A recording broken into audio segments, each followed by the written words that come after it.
It's time for another edition of Coach's Corner with women's basketball coach Matilda Mossman.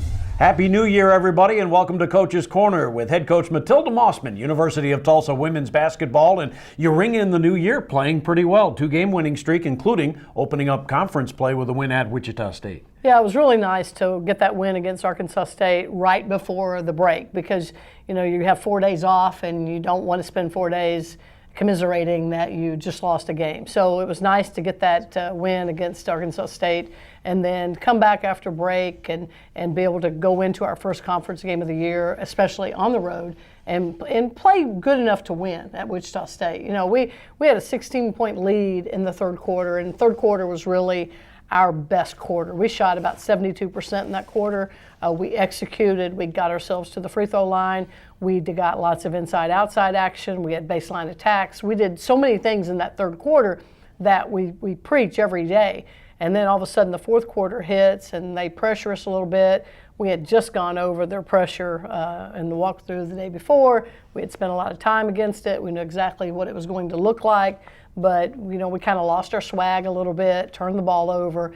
They got back to within 2 or 3, but then we were able to close it out at the end, which was nice to see. Absolutely, and the Hurricane 1-0, getting ready for 2 home matches this week on Wednesday, an 11 o'clock matinee, as Tulsa will play host to Tulane and then Cincinnati on Saturday. But back to the Arkansas State game. I thought that was a good win for you because they haven't had your number, but they played pretty well against you in the past.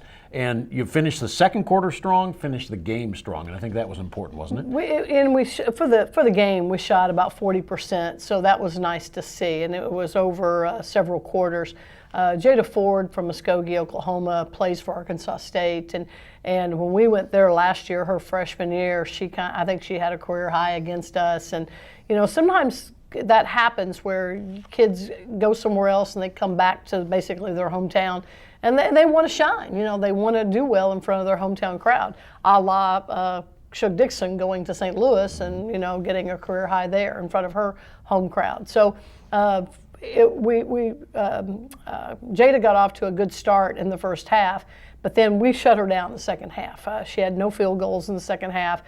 She had 4 points, I think, at the free throw line, and that was it for the game. So I really felt like our guys really settled in and took some things away from her in the second half. Yeah, and you did a nice job in the second half overall defensively. They only shot like 29% in the second half, so that was important too, I'm sure. Yeah, and I think we did some things to take them out of rhythm. We've shown some flashes of some really good things, and right now it's about our consistency, about game to game for our team, about game to game for each individual player.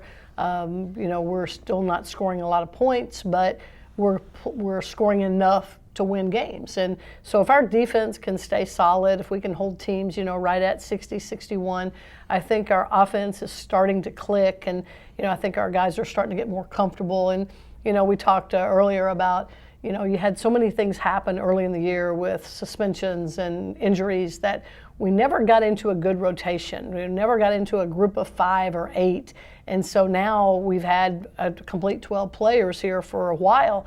And I think that's paying dividends for us. And Shug Dixon followed up her 33 against St. Louis with 24, so she's really becoming your most consistent scorer, isn't she? She is, and she's our leading scorer right now. And what she has to, as she grows, she has to understand when we need her to go make a play. And, right now, if everybody will just buy into the team concept for the first 20 seconds, and then if they've really guarded us for 20 seconds, and now it comes back to Shug, that's when we need her to go make a play. Yeah. She doesn't have to go make a play in the first 10 seconds.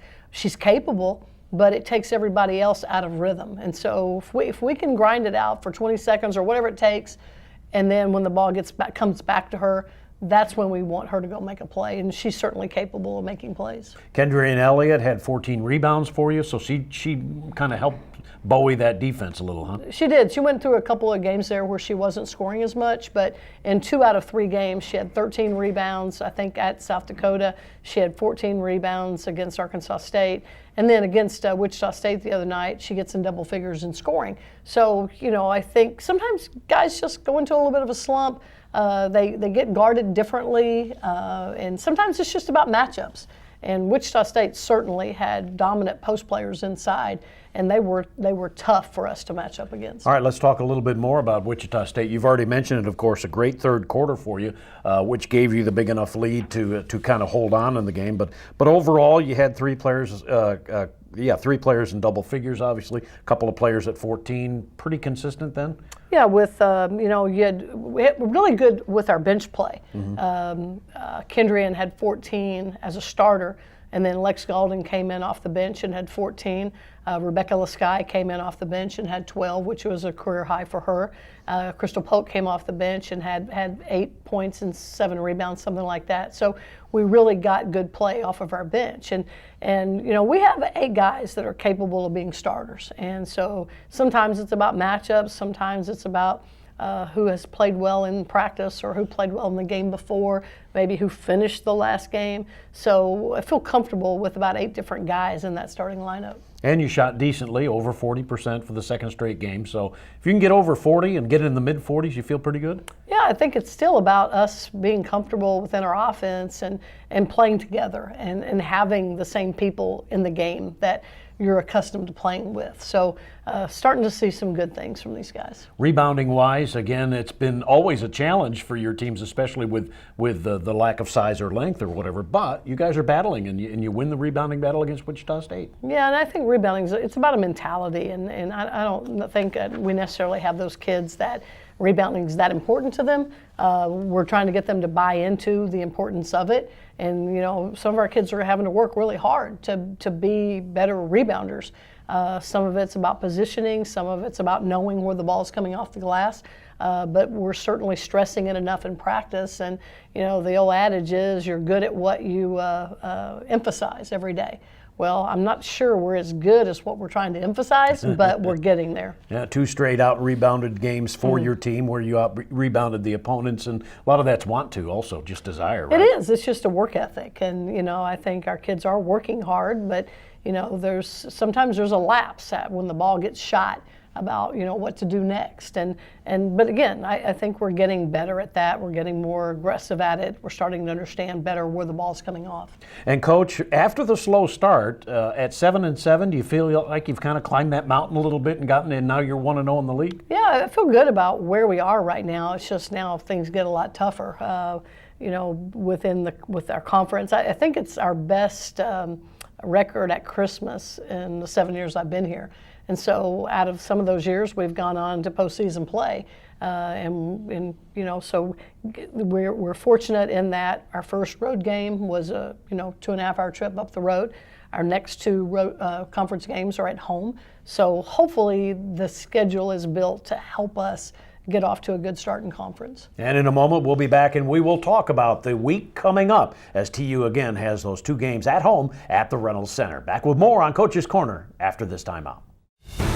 Power is excitement, energy, an unrelenting spirit. Its success is realized on the court, and its passion is felt in the hearts of players, coaches, and fans. And it all comes together in a conference known as the